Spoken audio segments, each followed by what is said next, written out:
El peso del vestido era exactamente de 15 kilos. 999 diamantes cosidos a mano aplastaban mis clavículas bajo el sol implacable de Toledo. Faltaban 3 minutos para caminar hacia el altar. Pero el chofer de mi prometido acababa de entregarme un teléfono móvil con la pantalla rota. En la pantalla, un mensaje de texto de 12 palabras destruía mi futuro y me condenaba a la peor humillación pública imaginable. Mateo no iba a venir. Porque Lucía, mi supuesta mejor amiga, había estrellado su coche contra un muro de piedra en la Sierra de Madrid.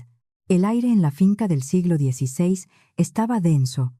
Olía a incienso, a polvo antiguo y a los carísimos perfumes franceses de 500 invitados. Toda la alta sociedad de Madrid estaba sentada en aquellas sillas de madera tallada, los aristócratas, los banqueros, los apellidos que controlaban el país desde las sombras, esperaban ver la unión de 2 dinastías. Los Velasco, mi familia, con nuestra riqueza antigua, discreta e incalculable. Y los Duarte, la familia de Mateo, desesperados por inyectar nuestra liquidez en sus empresas inmobiliarias en bancarrota. El teléfono quemaba en mis manos cubiertas por guantes de seda blanca. El chofer mantenía la cabeza agachada, temblando. Me explicó que el señorito Mateo había tomado un helicóptero privado hacia el hospital hace 20 minutos. Lucía necesitaba a Mateo. Esa era la excusa. Lucía siempre era una damisela en apuros. Una pequeña crisis de ansiedad por aquí, una llamada a medianoche por allá.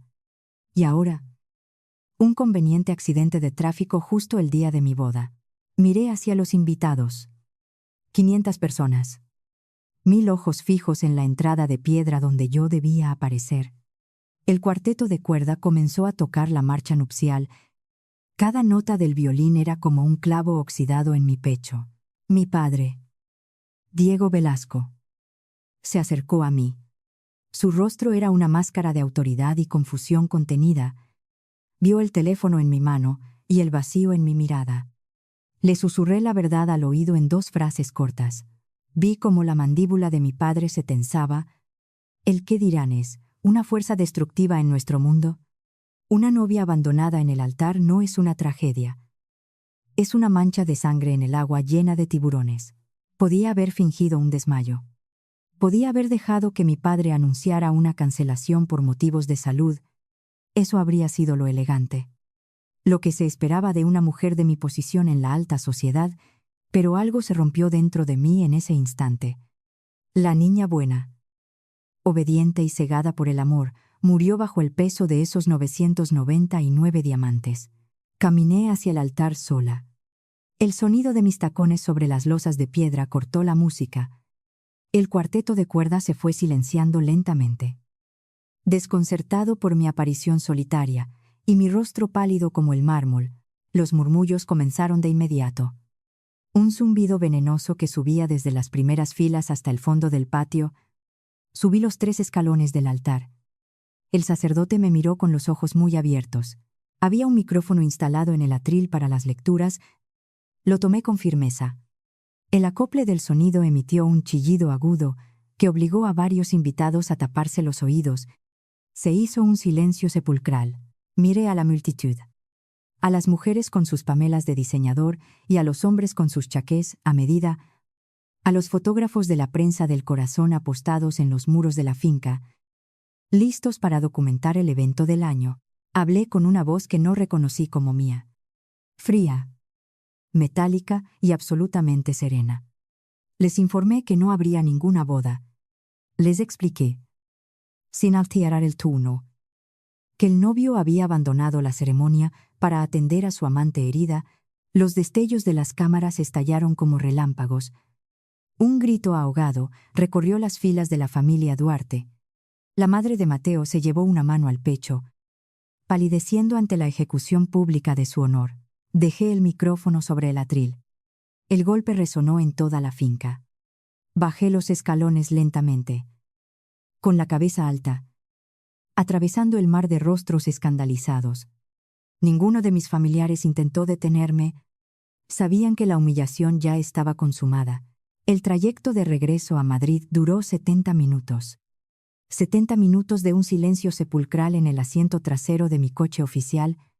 Llegué a La Moraleja, a la inmensa villa de arquitectura minimalista que yo misma había comprado en efectivo como nuestro futuro hogar conyugal. La casa estaba vacía. Los techos de 6 metros de altura devolvían el eco de mi respiración.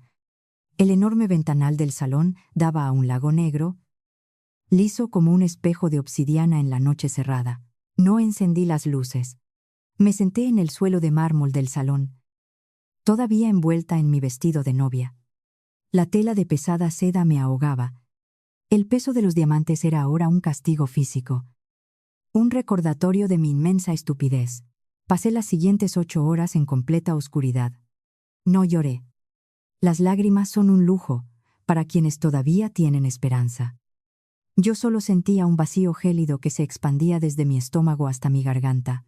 Repasé mentalmente cada señal ignorada. Cada tarde que Mateo llegaba tarde a casa oliendo ligeramente a un perfume que no era el mío. Cada vez que excusaba a Lucía diciendo que ella estaba sola y deprimida en la gran ciudad, Mateo me había utilizado. Toda la familia Duarte me había utilizado. Mis propiedades en Ibiza, mis apartamentos de lujo en el barrio de Salamanca. Todo estaba siendo puesto como aval para salvar el proyecto de infraestructura verde de los Duarte. Yo era el banco. El maldito banco al que Mateo le sonreía por las mañanas mientras se revolcaba con mi amiga por las tardes. La traición era tan profunda que trascendía el dolor. Se estaba convirtiendo en otra cosa. En una ira glacial y metódica. Los primeros rayos de sol iluminaron el mármol del salón. Eran las 7:15 de la mañana. Mi teléfono personal, que había dejado sobre la mesa de cristal, vibró repentinamente. La pantalla se iluminó. Era un mensaje de Lucía. Abrí la imagen con dedos entumecidos por el frío. Era una fotografía desde una cama de hospital privado. Lucía tenía un vendaje impecable en la frente, con un calculado aspecto frágil y vulnerable, pero no estaba sola. En la esquina de la foto, desenfocada pero inconfundible, estaba la mano de Mateo sosteniendo la suya. Llevaba el reloj de platino que yo le había regalado por nuestro compromiso. Debajo de la foto, un mensaje de texto lleno de veneno, envuelto en algodón. Lucía escribía que sentía mucho haber arruinado mi día, que no sabía qué haría sin el apoyo de Mateo en estos momentos tan difíciles, que esperaba que yo pudiera perdonarla algún día. 3 minutos después, el teléfono sonó. Era Mateo. Contesté sin decir una palabra. Escuché su respiración agitada al otro lado de la línea. Mateo comenzó a hablar deprisa. Una cascada de excusas patéticas. Decía que se había asustado mucho, que Lucía podría haber muerto en la carretera, que la prensa exageraría las cosas, pero que debíamos mantener la calma por el bien de ambas familias. Tuvo la audacia de decirme que podríamos organizar una ceremonia privada en un par de semanas, que los contratos de inversión de nuestros padres ya estaban redactados y que no podíamos echar a perder el negocio inmobiliario por un simple malentendido emocional. Ahí estaba su verdadera preocupación: el dinero, el proyecto ecológico que necesitaba mis villas en Marbella y mi patrimonio personal para no colapsar en la bancarrota absoluta en cuestión de días. No le grité, no le insulté. Mi voz salió con la temperatura del hielo seco. Le dije que no volviera a pisar mi casa. Le advertí que si intentaba acercarse a la puerta principal de La Moraleja, los guardias de seguridad privados tenían órdenes de romperle las piernas en la acera. Mateo intentó reír. Pensando que era una rabieta de novia herida, le colgué. Apagué el teléfono y lo tiré al lago negro a través de la terraza abierta. El pequeño chapoteo en el agua fue el sonido final de mi vida anterior. Me levanté del suelo de mármol. El vestido de 15 kilos pesaba más que nunca. Fui hasta el enorme vestidor y me lo arranqué de encima, rompiendo los cierres, dejando que los diamantes cayeran al suelo como gotas de granizo. Me puse un traje de seda oscura. Me recogí el pelo en un moño tirante que estiraba mi piel. Fui hasta el despacho principal de la villa. Detrás de una pintura abstracta estaba la caja fuerte oculta en la pared. Introduje la combinación de 8 dígitos. La puerta de acero se abrió con un clic sordo. Dentro había documentos de mis propiedades, pasaportes internacionales y una pequeña caja de madera de caoba. Abrí la caja. Dentro reposaba un teléfono móvil antiguo, un modelo de tapa, negro y robusto. No tenía agenda de contactos. No tenía conexión a Internet. Solo tenía un número pregrabado en la memoria de marcación rápida. Mi padre me lo había dado hace 5 años. El día que heredé mi parte del imperio inmobiliario Velasco, me dijo que nunca debía usarlo a menos que mi vida o mi imperio estuvieran bajo una amenaza de destrucción total. Lo llamaba el protocolo de emergencia absoluto. Abrí la tapa. El teclado se iluminó con una luz verde pálida en la penumbra del despacho. Mantuve pulsado el número 1. El teléfono comenzó a dar un tono de llamada. 1, 2, 3 tonos largos y lentos. Al cuarto tono. La llamada se conectó. No hubo ningún saludo. Ningún ruido de fondo. Solo un silencio absoluto y denso al otro lado de la línea. Hablé primero. Dije mi nombre completo. Clara Velasco. Pronuncié las 3 palabras que mi padre me había enseñado para activar la red de protección. Dije que el cielo sobre Madrid estaba cerrado. Una voz masculina respondió. Era una voz gélida, profunda, calculada al milímetro. Sonaba como un engranaje perfecto de titanio girando en la más absoluta oscuridad. Me pidió mi fecha de nacimiento y el número de registro de mi primera propiedad en Baqueira. Respondí con exactitud. La voz confirmó la autenticación. Me llamó señora Velasco con un tono que no mostraba ni respeto ni lástima. Solo una eficiencia francamente aterradora. El hombre me dijo que sabía exactamente lo que había ocurrido en la finca de Toledo hace apenas 18 horas. Me informó que las acciones de las empresas de mi ex prometido ya estaban mostrando signos de pánico en los mercados cerrados debido a la tremenda humillación pública. Me ofreció una salida inmediata. Me ofreció una nueva vida blindada. Un matrimonio por contrato que haría que los muros de la alta sociedad madrileña se cerraran para protegerme, y un escudo legal impenetrable, pero a cambio. Quería saber qué deseaba yo exactamente. Quería saber hasta dónde estaba dispuesta a llegar para purgar la afrenta de la familia Duarte. Me preguntó de forma directa cuáles eran mis términos de venganza. Miré a través del cristal del despacho hacia el lago negro de La Moraleja. Pensé en la foto de Lucía y en la cobardía de Mateo. Pensé en cómo habían intentado usar mi sangre y mi patrimonio para financiar su patético teatro de mentiras. Tomé aire profundamente. Mis pulmones se llenaron de una resolución inquebrantable. Le dije a la voz en el teléfono que quería ver a la familia Duarte reducida a cenizas financieras. Quería que Mateo y Lucía no tuvieran ni un céntimo para pagar un café en las calles de Madrid. Le dije que no quería simplemente cancelar los avales. Quería liquidar mi imperio inmobiliario en secreto antes del amanecer, dejándolos expuestos a todos sus acreedores sin previo aviso. Quería ser la arquitecta de su ruina absoluta. La voz al otro lado emitió un suave murmullo de aprobación. Sonaba como el filo de un cuchillo acariciando una piedra de afilar. Me dijo que el contrato estaba aceptado de inmediato. Me dio una dirección extremadamente exclusiva en el barrio de Salamanca y una hora exacta para nuestra reunión presencial. La línea se cortó con un sonido seco. Cerré el teléfono antiguo y lo guardé en el bolsillo de mi chaqueta. Me miré en el espejo del despacho. Ya no quedaba rastro de la novia humillada. Solo quedaba una depredadora a punto de devorar a quienes la habían traicionado. Salí del despacho pisando con firmeza la madera de roble y crucé el inmenso vestíbulo de la Villa de La Moraleja. El silencio de la casa era absoluto, apenas interrumpido por el sonido de mis propios pasos, resonando contra las paredes de cristal. Fuera, el cielo de Madrid comenzaba a teñirse de un gris pálido y frío. Anunciando el amanecer más importante de mi vida, no llamé a mi chofer habitual. Sabía que cualquier movimiento que hiciera a través de los canales de la familia Velasco quedaría registrado. Caminé hasta el garaje subterráneo y subí a un discreto todoterreno oscuro que rara vez utilizaba. Conduje yo misma hacia el centro de la ciudad. Dejando atrás los muros de seguridad de nuestra exclusiva urbanización, el trayecto por la autovía desierta me permitió organizar cada uno de mis pensamientos con una frialdad matemática, el dolor punzante en mi pecho. La traición de Mateo y la humillación en la finca de Toledo habían desaparecido por completo. En su lugar, un vacío glacial se había instalado en mis venas, otorgándome una claridad mental absoluta. La alta sociedad madrileña se alimentaba de las desgracias ajenas. Y yo no iba a ser el plato principal de su banquete. Llegué al barrio de Salamanca justo cuando los primeros rayos de sol iluminaban las fachadas clásicas y los portales de mármol.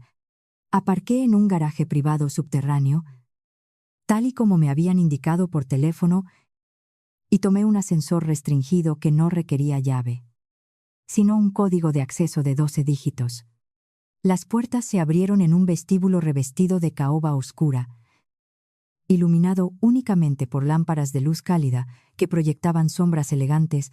Este era el club privado más exclusivo y secreto de toda la capital. Un lugar donde los herederos de las fortunas más antiguas cerraban acuerdos que movían el país entero. Un hombre impecablemente trajeado me esperaba en silencio y, con un leve asentimiento, me guió por un pasillo enmoquetado que absorbía el sonido de nuestros pasos. Me abrió las pesadas puertas dobles de un salón privado al fondo del pasillo y se retiró sin pronunciar una sola palabra. Dentro, la habitación olía a cuero viejo, a café recién hecho y a un poder absoluto e inquebrantable, de espaldas a mí. Mirando a través del inmenso ventanal que ofrecía una vista panorámica de los tejados de Madrid, estaba Alejandro Montesinos. Se giró lentamente, revelando un rostro esculpido en piedra, sin un solo atisbo de emoción humana en sus ojos oscuros. Llevaba un traje a medida de color carbón que irradiaba una autoridad silenciosa y devastadora. Era el depredador más temido del capital de riesgo. Un hombre que no pertenecía a los círculos sociales de mi familia, porque él mismo compraba y vendía a las familias que los conformaban. Me ofreció asiento con un gesto fluido de la mano. Indicando la silla de cuero frente a una pesada mesa de roble, me senté manteniendo la espalda perfectamente recta, cruzando las piernas con la elegancia innata que mi madre me había inculcado desde la infancia. Alejandro tomó asiento frente a mí.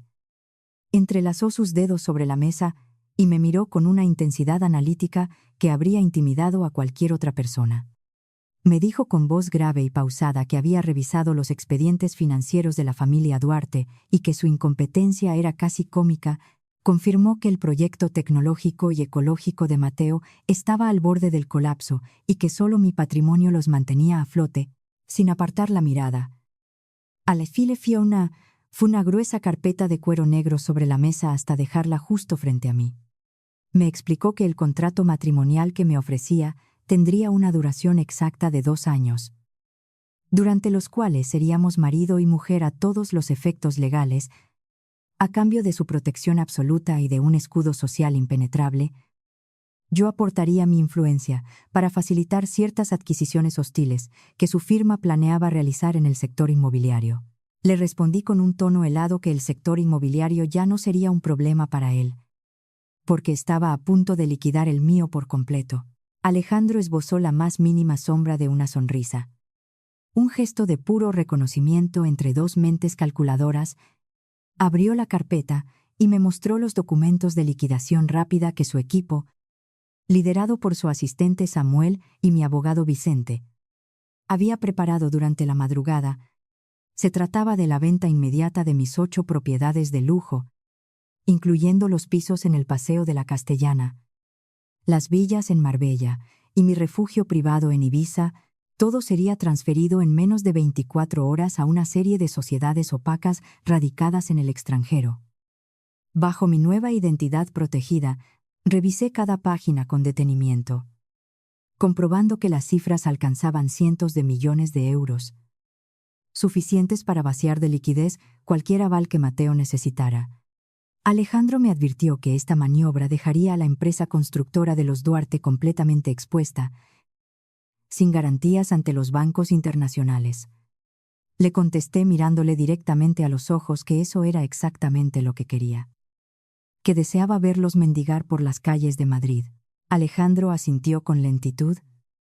Me entregó una pluma estilográfica de oro blanco y me indicó dónde debía firmar. Estampé mi firma en cada uno de los folios, sintiendo cómo con cada trazo cortaba los hilos que me unían a mi pasado ingenuo. Al terminar, Alejandro recogió los documentos. Los guardó en un maletín negro y me comunicó que debíamos proceder de inmediato al siguiente paso. Salimos juntos del club en perfecto silencio y subimos a la parte trasera de su coche oficial, un inmenso vehículo negro blindado que nos esperaba en la calle. El trayecto hacia el juzgado civil fue corto, pero el peso de lo que estábamos a punto de hacer impregnaba el aire del vehículo. Llegamos a una oficina del registro civil que había sido abierta de forma extraoficial antes del horario público. Gracias a los inagotables recursos de Montesinos, la sala era aséptica, iluminada por luces fluorescentes que rebotaban en las paredes pintadas de un blanco pálido y sin vida. Un funcionario, visiblemente nervioso, nos esperaba con los documentos matrimoniales ya preparados sobre su escritorio de melamina gris. No hubo música. No hubo flores. No hubo invitados con vestidos de alta costura susurrando a mis espaldas. El funcionario leyó los artículos legales con voz temblorosa, apresurándose a terminar el trámite, mientras Alejandro lo observaba con frialdad. Cuando nos preguntó si aceptábamos el compromiso, Alejandro respondió afirmativamente con una voz monótona y desprovista de cualquier sentimiento. Llegó mi turno y, recordando el peso asfixiante de mi vestido de novia y la humillación ante las cámaras, respondí con firmeza absoluta. Dije sí. Acepto. Y en ese preciso instante dejé de ser la heredera traicionada para convertirme legalmente en Clara Montesinos. El trámite concluyó con una fotografía oficial para los registros, en la que ambos posamos con rostros inexpresivos, como dos ejecutivos cerrando una fusión corporativa. Al salir del edificio gubernamental, el aire gélido de la mañana madrileña me golpeó el rostro.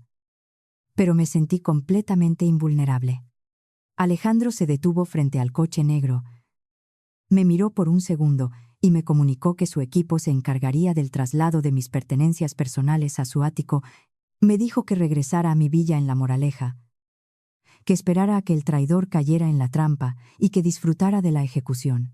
Subí a mi todoterreno y conduje de vuelta a la inmensa casa que alguna vez pensé que sería mi hogar matrimonial. Al cruzar la puerta principal, el aroma familiar de la madera de cedro y las flores frescas me recibió con una normalidad que ahora resultaba grotesca. Rosa, mi ama de llaves y la única persona en el mundo en quien confiaba plenamente, estaba esperándome de pie en el centro del salón. Vestía su uniforme impecable y su rostro estoico no delataba emoción alguna. Aunque sus ojos reflejaban una lealtad inquebrantable hacia mí, le pedí a Rosa que me preparara un té negro y le entregué una carpeta que Vicente me había hecho llegar de urgencia.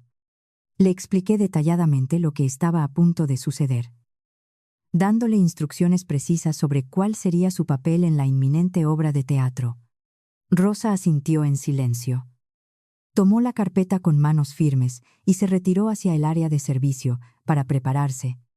Me senté en el inmenso sofá de diseño italiano. Crucé las piernas. Tomé la taza de té humeante y me dispuse a esperar, mirando el reflejo del sol en el lago privado de la propiedad. 2 horas después, escuché el motor de un coche deportivo de lujo rugir en el camino de entrada, frenando bruscamente frente a la puerta principal. El sonido inconfundible de las llaves de Mateo resonó en la cerradura, seguido por el ruido de sus pasos pesados y desorganizados en el vestíbulo. Entró al salón con el traje de la boda de Toledo arrugado, la corbata deshecha y el rostro desencajado por el cansancio y el estrés. Me vio sentada en el sofá, perfectamente peinada, envuelta en un conjunto de cachemira blanco, y su postura cambió instantáneamente de la desesperación a la arrogancia. Mateo suspiró sonoramente, frotándose el rostro con las manos en un intento teatral de mostrar agotamiento y condescendencia. Se acercó a mí con paso firme, Empezó a decirme que mi pequeño berrinche en la finca había causado un daño mediático irreparable a ambas familias. Intentó manipularme, utilizando su tono de voz meloso y paternalista, asegurando que el accidente de Lucía había sido grave y que yo carecía de empatía por no entender su ausencia. Continuó hablando sin detenerse, quejándose de que los bancos estaban llamando sin parar por el escándalo público. Sin darme tiempo a responder, sacó unos documentos de su maletín y los arrojó con desdén sobre la mesa de cristal frente a mí. Me exigió que firmara inmediatamente la renovación de los avales que utilizaban mis propiedades de Madrid y Marbella como garantía para su empresa tecnológica. Me dijo que debíamos organizar una rueda de prensa urgente esa misma tarde para anunciar que la boda solo se había pospuesto por motivos de salud y calmar así a los inversores. Actuaba con una seguridad repugnante, convencido de que su encanto barato y la presión social serían suficientes para doblegarme. Como siempre había hecho, no moví un solo músculo de mi rostro. No parpadeé y no pronuncié una sola palabra, limitándome a dar un sorbo pausado a mi té. Mi silencio lo descolocó por un momento, pero su arrogancia le impidió ver el abismo que se había abierto bajo sus pies.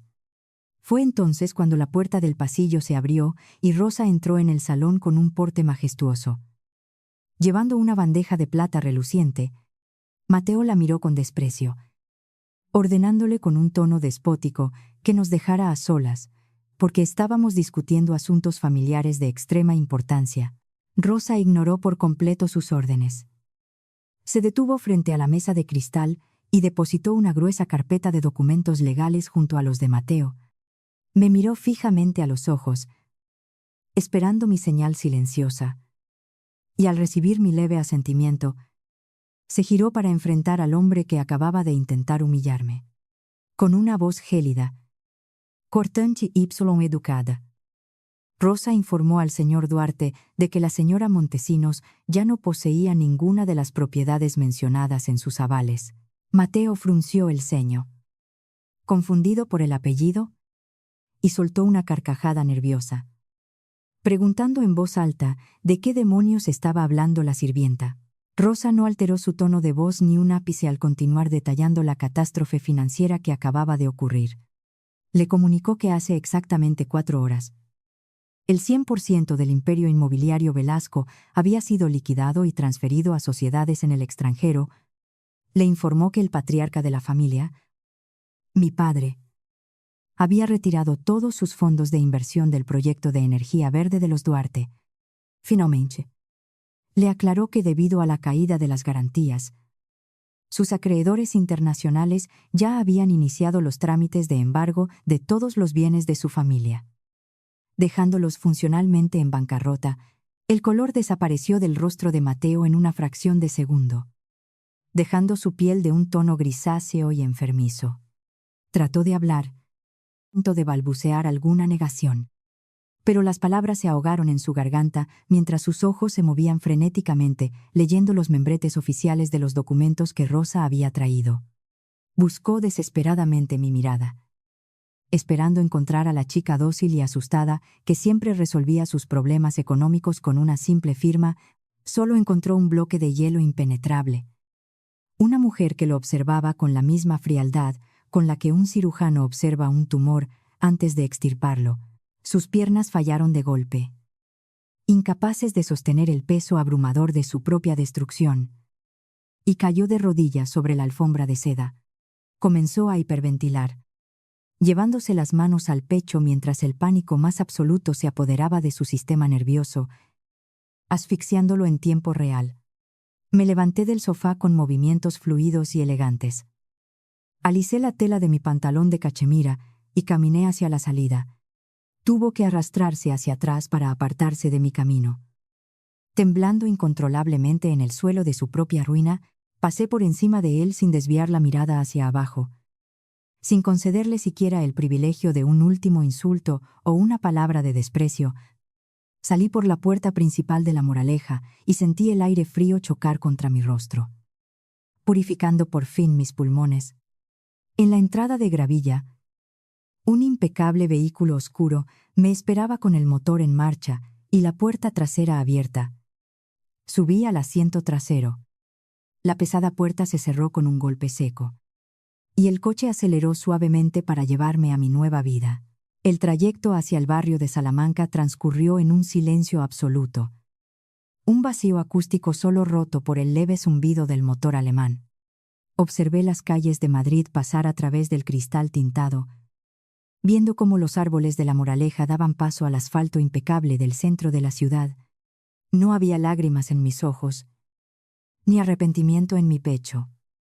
Solo la fría y calculadora certeza de que mi antigua piel había quedado atrás para siempre.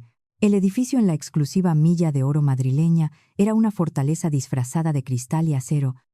Atravesamos 3 controles de seguridad con guardias armados que apenas nos miraron antes de asentir con profundo respeto. El ascensor privado nos elevó hasta la última planta en cuestión de segundos, depositándome directamente en el recibidor de mi nuevo santuario. El ático de Alejandro Montesinos era un monumento a la eficiencia y el poder puro. Todo a mi alrededor era mármol negro.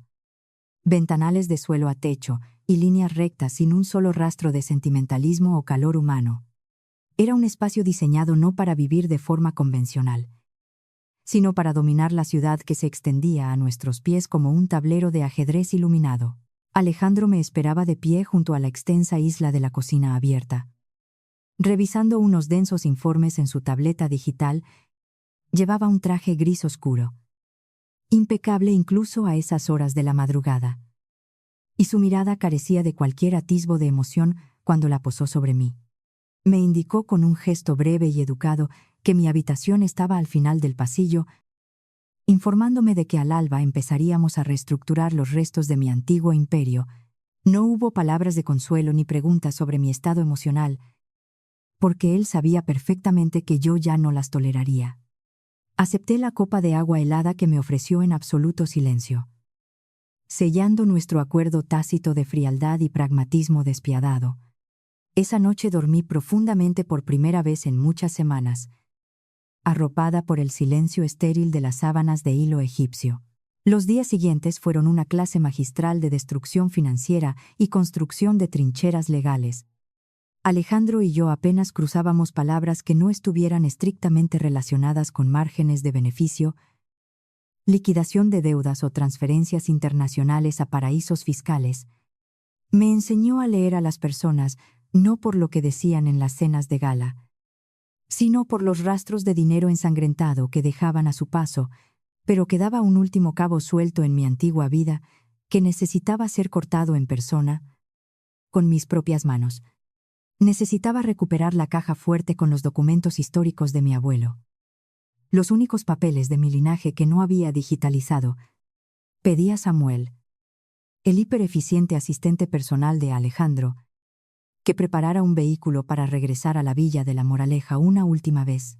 Llegué a la inmensa propiedad a media mañana, sin avisar a nadie, usando mi llave maestra para abrir la pesada puerta de roble macizo. Al entrar, el olor penetrante, a un perfume floral excesivamente dulce, asaltó mi nariz, borrando por completo el aroma habitual a cera de abejas y madera antigua.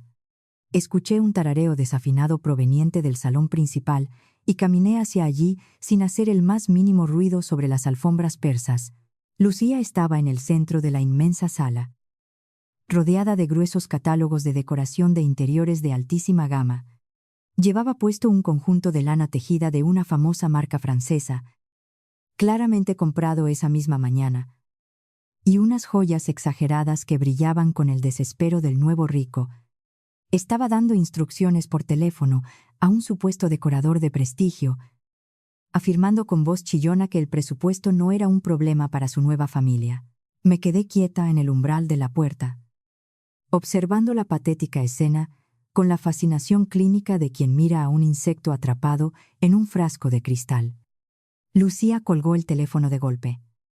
Se dio la vuelta y se sobresaltó violentamente al verme, dejando caer un pesado catálogo al suelo de mármol. Intentó recomponer su postura rápidamente, alzando la barbilla con una arrogancia tan vacía y prefabricada que casi resultaba cómica. Me preguntó con un tono a la defensiva qué hacía yo allí. afirmando que Mateo y ella necesitaban privacidad absoluta para empezar su nueva vida en su gran casa. Mencionó con una sonrisa maliciosa que Mateo le había entregado una tarjeta de crédito sin límite para que redecorara el desastre minimalista que yo había diseñado. Sonreí de forma casi imperceptible, cruzando los brazos sobre mi abrigo de lana virgen, mientras la escuchaba hundirse ella sola en su delirante fantasía. En ese preciso instante, el sonido de unos pasos firmes y sincronizados resonó en el amplio pasillo a mis espaldas. Vicente, mi veterano abogado de confianza, y Samuel, el letal asistente de Alejandro, entraron en el salón portando pesados maletines de cuero negro. Vicente sacó un grueso fajo de documentos sellados y los depositó sobre la mesa de cristal con un golpe sordo que hizo temblar las manos de Lucía. Le informé con una voz suave y calculada que la casa en la que estaba parada ya no pertenecía a Mateo, y muchísimo menos a ella. Le expliqué lenta y detalladamente que todas las propiedades habían sido liquidadas la noche anterior y transferidas irrevocablemente a un fondo de inversión extranjero bajo mi control exclusivo. El color abandonó el rostro de Lucía en cuestión de segundos, dejando solo el rastro vibrante de su costoso maquillaje sobre una piel repentinamente pálida por el terror. Para rematar mi lección de realidad, le comuniqué que el colapso era total y que la empresa de desarrollo de Mateo estaba formalmente en bancarrota desde las 8 de la mañana. Le sugerí amablemente que revisara la supuesta tarjeta de crédito sin límite que llevaba en su bolso de diseñador, porque todas las cuentas de los Duarte acababan de ser intervenidas y congeladas por los acreedores. Lucía sacó su teléfono móvil con manos temblorosas, marcó el número de asistencia de su banco y escuchó la gélida grabación automática que confirmaba su absoluta ruina financiera. La vi empezar a hiperventilar, haciendo exactamente los mismos ruidos ahogados que había hecho Mateo horas antes en ese mismo suelo. Soltó su nuevo bolso de marca, que cayó al suelo desparramando barras de labios importadas y la completamente inútil tarjeta de crédito de titanio. Sin ser capaz de articular una sola palabra más, Lucía salió corriendo despavorida hacia la puerta principal. Tropezando torpemente con sus propios tacones de diseño, huyó de la casa, huyó de la humillación. Y sobre todo, huyó de la miseria absoluta que ella misma había ayudado a cultivar con su avaricia. Vicente me entregó la antigua caja fuerte de mi abuelo con una reverencia silenciosa. Salí de la Moraleja por última vez sin mirar atrás, dejando la enorme villa vacía, fría y lista para ser devorada por los bancos. Esa misma noche, el verdadero bautismo de fuego de mi nueva identidad tendría lugar en la gala benéfica anual más exclusiva de la alta sociedad madrileña. Era el momento exacto y calculado de presentar formalmente a Clara Montesinos ante el mundo. Mi preparación para el evento fue un ejercicio meticuloso de armadura psicológica y pura estrategia visual. Elegí un vestido de seda verde esmeralda de corte arquitectónico, una pieza a medida que no buscaba agradar a nadie, sino intimidar a todos. Alejandro me esperó pacientemente en el recibidor principal, vestido con un esmoquín de corte perfecto que acentuaba su aura de poder absoluto y peligro silencioso. Cuando llegamos a la entrada del majestuoso Casino de Madrid, los cientos de fotógrafos se agolparon de inmediato tras los cordones de terciopelo, cegándonos con una tormenta de flashes.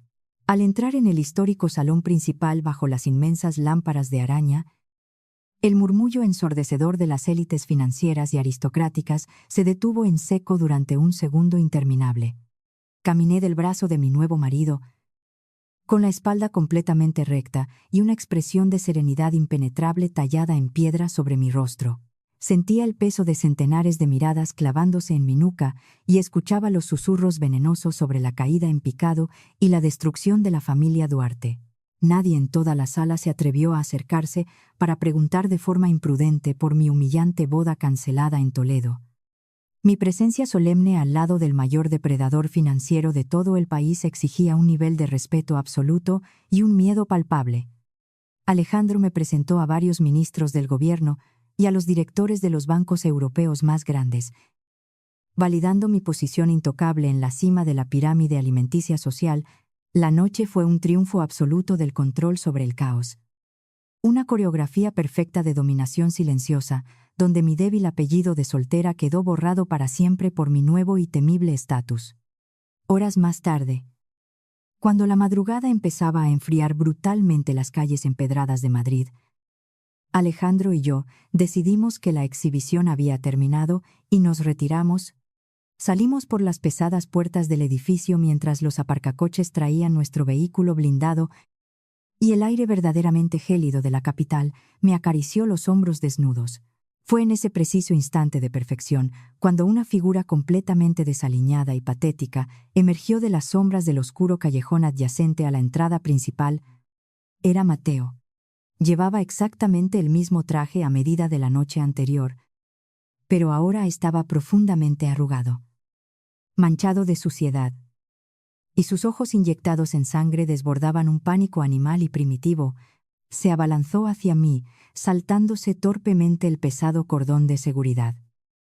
Pero los inmensos guardaespaldas de Alejandro lo interceptaron en el aire, inmovilizándolo con brutalidad contra el suelo de piedra fría. Mateo empezó a gritar mi nombre a pleno pulmón, llorando desconsoladamente como un niño, mientras suplicaba a gritos que detuviera la masacre financiera que estaba aniquilando a su familia. Confesó entre sollozos histéricos que su padre acababa de ser ingresado de urgencia en el hospital por un infarto al enterarse de la quiebra total, y que los furiosos acreedores amenazaban con quitarles hasta la ropa que llevaban puesta. Me acerqué a él con una lentitud calculada, mirando su hermoso rostro, ahora deformado por la desesperación extrema, desde las insalvables alturas de mis zapatos de aguja. La élite madrileña, que salía en masa en ese momento del evento, se detuvo en silencio en las escaleras de mármol para presenciar con morbo la humillación pública y final de los Duarte. Le dije con una voz tan aterradoramente gélida que pareció congelar el aire a nuestro alrededor, que mi esposo se llamaba Montesinos, y que yo no conocía a ningún Mateo. Me di la vuelta lentamente, dándole la espalda para el resto de la eternidad, y me subí al cálido interior del coche junto a Alejandro. Dejé a Mateo gritando y retorciéndose en la sucia acera, mientras la implacable seguridad lo arrastraba sin piedad hacia la oscuridad total de la noche madrileña. El silencio dentro de la cabina blindada del coche se instaló de inmediato, envolviéndonos con la exquisita fragancia a cuero nuevo y aire filtrado. Las luces de neón del Paseo de la Castellana resbalaban por los cristales tintados, iluminando el rostro de Alejandro en destellos intermitentes mientras él me servía una copa de champán. No me hizo ninguna pregunta sobre la patética escena que acabábamos de dejar atrás, demostrando ese respeto gélido y absoluto que definía nuestra alianza. El suave ronroneo del motor nos alejaba cada vez más rápido de los restos destrozados de la que alguna vez creí que sería mi vida. Miré el líquido dorado burbujeando en la fina copa de cristal y me di cuenta de que no sentía ni una sola gota de remordimiento. El vacío en mi pecho no era de dolor, sino la limpieza absoluta que deja una intervención quirúrgica al extirpar un tejido podrido. Mateo no era más que un fantasma borrado de los registros de mi imperio financiero. Una anomalía corregida con la precisión de un bisturí. Cuando finalmente llegamos a la imponente torre del barrio de Salamanca y las puertas del ascensor privado se cerraron, supe que mi transformación estaba completa. Esa noche dormí con la tranquilidad profunda e imperturbable de quien sabe que controla el tablero hasta la última pieza. 3 días después, la tranquilidad aséptica de nuestra mañana fue interrumpida por la presencia de Samuel en el inmenso salón bañado por la luz del sol de invierno. El asistente de Alejandro permanecía de pie, con su habitual postura rígida, sosteniendo una tableta electrónica contra su traje hecho a medida. Nos informó con un tono completamente carente de emoción que había un altercado de máxima gravedad en el vestíbulo principal del edificio. Carmen, la madre de Mateo, y su hermana Valeria habían conseguido burlar el primer perímetro de seguridad exterior, llorando a gritos ante los guardias. Samuel explicó que ambas mujeres estaban exigiendo verme, amenazando con montar un escándalo permanente en la calle si no bajaba a entregarles el dinero que, según ellas, Yo les había robado. Alejandro levantó la vista de su café solo, clavando sus fríos ojos oscuros en mí para ofrecerme la opción de que su equipo de seguridad las hiciera desaparecer en silencio. Dejé con suma delicadeza mi taza de porcelana sobre el platillo y me puse de pie. Alisando los pliegues de mi pantalón de seda negra, le dije a Alejandro que algunas plagas requieren ser exterminadas mirando directamente a los ojos de la infección. El descenso en el ascensor panorámico de cristal me pareció poético, observando cómo la ciudad de Madrid despertaba bajo mis pies mientras yo descendía al encuentro de la desesperación ajena. Cuando las puertas del vestíbulo se abrieron con un suave susurro metálico, el eco de los sollozos histéricos de Carmen rebotaba contra las inmensas paredes de mármol blanco. Las vi rodeadas por 4 guardias de seguridad inmensos que mantenían una distancia prudencial pero firme, listos para intervenir a la menor señal de violencia. La estampa era verdaderamente patética, un retrato perfecto de la caída, en desgracia de la falsa aristocracia madrileña. Carmen llevaba un abrigo de bisón que claramente no había pasado por la tintorería en meses. Y Valeria lucía gafas de sol oscuras para ocultar un rostro demacrado por el insomnio y la ruina. Al verme acercar con mis tacones resonando como martillazos en el suelo de piedra, ambas se abalanzaron hacia la barrera humana de los guardias. Carmen empezó a vociferar mi nombre de soltera, exigiéndome entre escupitajos de rabia que detuviera la masacre legal que estaba despojándolas de sus tarjetas de crédito y de su casa. Valeria lloraba con la boca abierta, suplicando que al menos les dejara la finca de verano, porque no tenían literalmente a dónde ir. Me detuve a 2 metros de ellas, cruzando las manos frente a mí con una compostura tan impenetrable que pareció robarles el aire de los pulmones. Las observé de arriba abajo, escrutando la ropa arrugada, el maquillaje corrido y el terror animal que palpitaba en las venas de sus cuellos. Con una voz tan plana y cortante como un trozo de hielo, les informé que yo no era Clara Velasco, sino Clara Montesinos, y que no tenía ninguna relación con los fracasos empresariales de la familia Duarte. Les expliqué lentamente, para que sus mentes acorraladas pudieran procesarlo, que el imperio de papel que habían construido se sostenía únicamente sobre mi patrimonio, y que al retirar mis pilares, su castillo de arena simplemente había regresado a la nada. Carmen cayó de rodillas al frío suelo de mármol, intentando agarrar el dobladillo de mi pantalón mientras chillaba que su marido estaba muriendo en una cama de hospital por mi culpa. Di un paso atrás, con un gesto de extremo asco, evitando que sus dedos manchados por la desesperación tocaran la seda de mi ropa. Les dije que la avaricia y la cobardía de su hijo eran las únicas responsables de su miseria, y que debían empezar a acostumbrarse a la vida de aquellos a los que siempre habían mirado con desprecio. Sin añadir una sola sílaba más, hice un gesto imperceptible con la cabeza hacia el jefe de seguridad. Me di la vuelta y caminé hacia los ascensores con paso pausado y elegante, sin alterar mi respiración ni un solo segundo. A mis espaldas, los guardias levantaron a las 2 mujeres por los brazos con una fuerza brutal pero controlada, arrastrándolas por el brillante suelo del vestíbulo. Los gritos desgarradores de Carmen y las maldiciones de Valeria se apagaron abruptamente cuando las pesadas puertas de cristal del edificio se cerraron, expulsándolas a la fría y ruidosa calle como simples bolsas de basura. 2 semanas después de aquel incidente, la noticia que sacudió a los círculos más exclusivos de la alta sociedad madrileña fue el fallecimiento del patriarca de los Duarte. El corazón del anciano no había podido soportar la humillación pública y la avalancha de embargos que confiscaron hasta los muebles históricos de su residencia familiar. Leí la breve esquela en la sección de obituarios del periódico matutino mientras tomaba un zumo de naranja natural en la terraza de mi ático. No sentí ni una pizca de tristeza, ni de victoria morbosa, sino la misma indiferencia que se siente al leer sobre el clima en un país lejano. El funeral fue, según los murmullos de mis contactos en la alta sociedad, un evento desolador y absolutamente vacío de poder. Ninguna de las grandes familias de la aristocracia, y mucho menos los inversores de élite, asistieron a despedir a un hombre cuyo legado se había convertido en sinónimo de fraude y bancarrota. La destrucción de los Duarte se completó con la implosión pública y grotesca de la relación entre Mateo y Lucía. Las revistas de crónica social y los foros privados de Internet ardían con los detalles de una pelea a gritos en medio de la calle frente a un bloque de apartamentos baratos en las afueras de la ciudad. Lucía, al darse cuenta de que no había logrado casar a un heredero millonario sino a un prófugo de las deudas financieras, había intentado vender las últimas joyas de la familia para comprar un billete de avión y huir sola.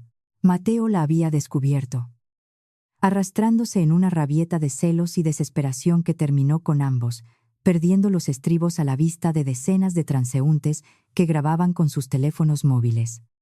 Aquella niña de salud frágil, que jugaba a ser la víctima desvalida, había mostrado finalmente sus colmillos de rata callejera. Abandonando a Mateo, en su momento de mayor indigencia, él se había quedado completamente solo, despojado de su estatus, de su familia, de su amante y de su dignidad. 6 meses transcurrieron con la velocidad implacable de los negocios de alto nivel, consolidando mi posición como una figura intocable dentro de la junta directiva de la firma. Alejandro y yo habíamos tejido una red de influencias tan vasta y compleja que nuestros nombres se pronunciaban con una mezcla de reverencia absoluta y terror entre los empresarios de España, para celebrar la adquisición multimillonaria de un conglomerado europeo de telecomunicaciones. La empresa organizó la gala de la victoria definitiva. El evento se celebraría en el inmenso restaurante giratorio, situado en la cúpula de cristal de uno de los rascacielos más altos y modernos de todo el país. La élite absoluta, desde ministros hasta magnates internacionales, había sido convocada a esa fortaleza suspendida en las nubes para rendirnos pleitesía. Para aquella noche de coronación, elegí un vestido de alta costura de un blanco nuclear y de líneas arquitectónicas puras, sin un solo adorno, proyectando la imagen de una escultura de mármol impenetrable. Cuando Alejandro y yo salimos del ascensor de cristal y pisamos la gruesa alfombra del salón principal, el ruido de las conversaciones se apagó gradualmente en una ola de respeto silencioso. Caminamos juntos por el inmenso espacio, iluminado por miles de velas flotantes, moviéndonos con la sincronía perfecta de dos depredadores en la cima de la cadena alimenticia. El restaurante giraba imperceptiblemente despacio, ofreciendo una vista panorámica de 360 grados de la ciudad de Madrid, extendida bajo la noche negra como una alfombra de diamantes derramados. La música clásica en directo envolvía el ambiente con notas graves de violonchelo, mientras los camareros uniformados servían el caviar más exclusivo y el champán de cosechas inalcanzables. Alejandro me ofreció su brazo para guiarme hacia la zona más apartada y exclusiva del inmenso ventanal curvo. Lejos de los aduladores que buscaban nuestra atención, nos detuvimos frente al abismo de cristal, separados de la atmósfera helada del exterior por unas gruesas capas de ingeniería transparente. Levanté mi copa de cristal tallado para corresponder al brindis silencioso que me ofreció Alejandro. Saboreando el líquido gélido y perfecto que bajó por mi garganta, la sala estaba inmersa en una calidez lujosa. Pero más allá del cristal, el viento de invierno soplaba con una violencia invisible a cientos de metros de altura sobre el asfalto. Fue entonces, en medio de aquel silencio dorado y protector, cuando mi mirada se cruzó con un movimiento errático al otro lado de la inmensa ventana. Un andamio de mantenimiento metálico y gastado descendía muy lentamente por la fachada exterior del rascacielos contiguo, balanceándose ligeramente por las fuertes ráfagas de viento helado. Sobre la plataforma, 2 operarios envueltos en gruesos y sucios monos de trabajo industriales estaban anclados con arneses de seguridad, empuñando pesadas mangueras y escobillas de goma para limpiar los inmensos ventanales. El foco de luz industrial montado en el propio andamio iluminaba el vapor que salía de sus bocas en cada respiración congelada. Uno de los hombres, con los hombros encorvados por el esfuerzo físico extremo y las manos enguantadas frotando furiosamente el cristal, levantó la cabeza para descansar el cuello. La luz indirecta del interior de nuestra lujosa gala iluminó sus facciones. Y a pesar de la suciedad, del desgaste de los meses y de la humillación impresa en su postura. Lo reconocí al instante. Era Mateo, el hombre que una vez pensó que podía utilizar mi fortuna para financiar sus delirios de grandeza. El mismo cuando el altar por una ilusión barata de control absoluto.